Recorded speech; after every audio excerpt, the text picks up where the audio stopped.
Okay, thank you very much.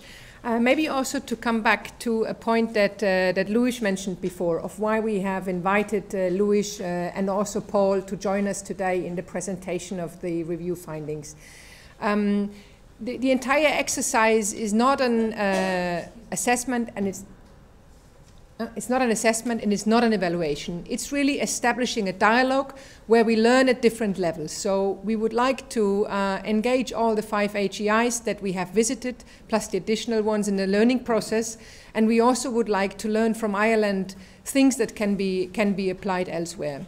And so the invitation to Louis and to Paul is here to help us to move beyond the findings and to discuss them in a broader level. So to discuss our findings also from a critical point of view.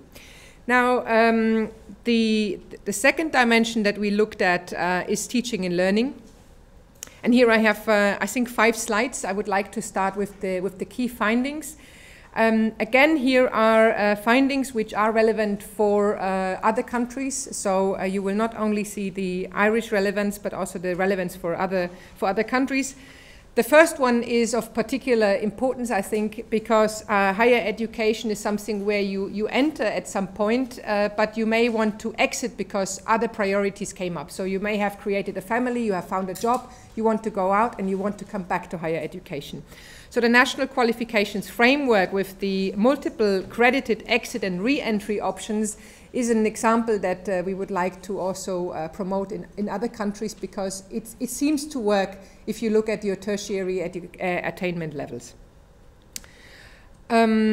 Now coming to the one of the main focus areas of the review, entrepreneurship is recognized, and I think we heard this clearly this morning by the president of DCU, but we have seen this also equally important in all the other institutions we have visited.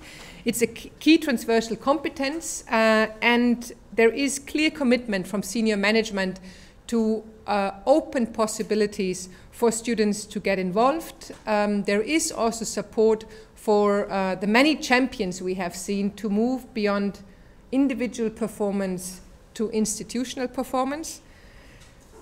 There is a growing interest, and I understand that we have also some students in the room. Student associations and societies and associations are very active in promoting hackathons, and they're promoting other activities to spread entrepreneurship across campus. It's important, we believe, that these activities are linked into curriculum activities, that they also receive a certain amount of credits, or at least, recognition for students to be involved in these activities. And I also have here in parentheses some of the examples that we have seen.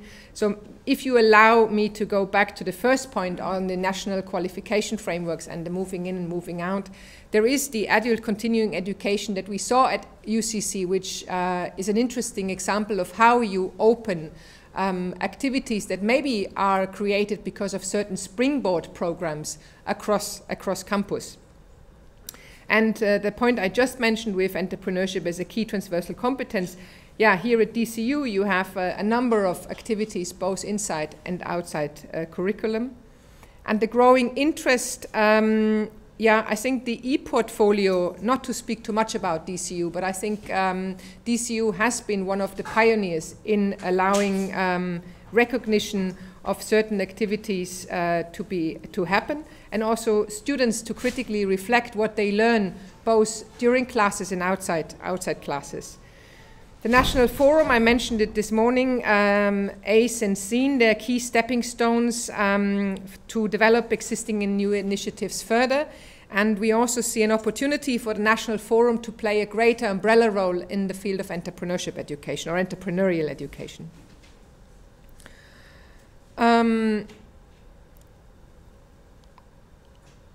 The engagement agenda, we heard about this morning, and it's open for staff, but it's also creating new opportunities for students to understand the relevance of what they learn at university or higher education for their life, for their current and their future life.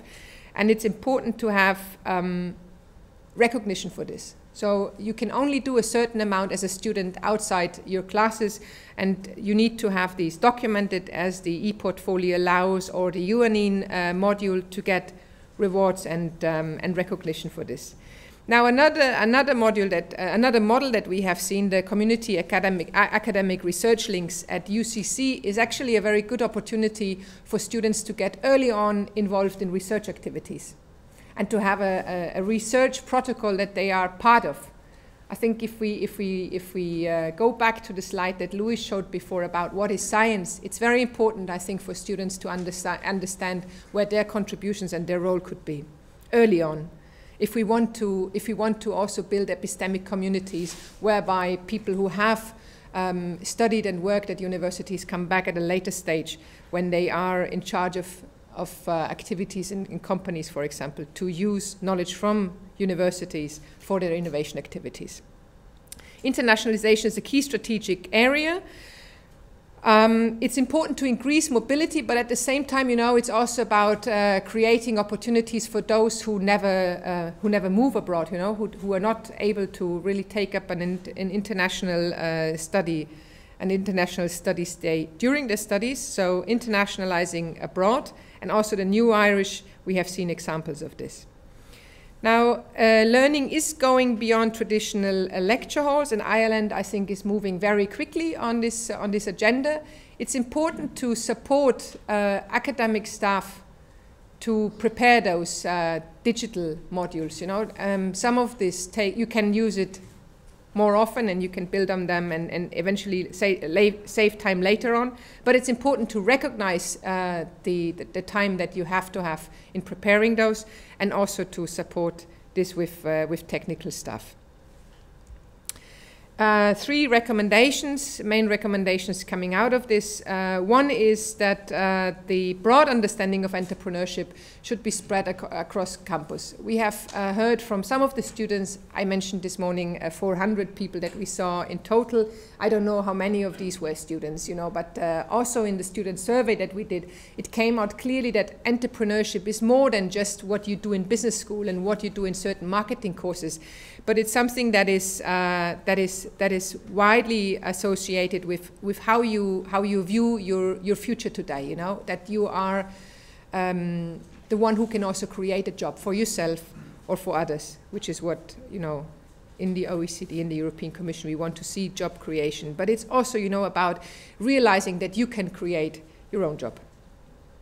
Provision of interdisciplinary courses as part of the regular review of modules. I think it would help a lot of academic staff if in the regular module reviews, you know, there would be a possibility to see how certain courses could be linked to achieve more interdisciplinary and multidisciplinary. You could also support this by specific awards, organize interdisciplinary idea workshops. We come back to this later in the next session, and link activities with case studies on research or other kind of impact.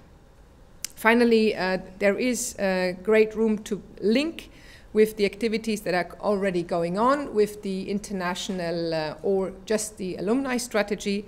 And this would help, I think, to move the agenda forward also beyond the actual duration of studies.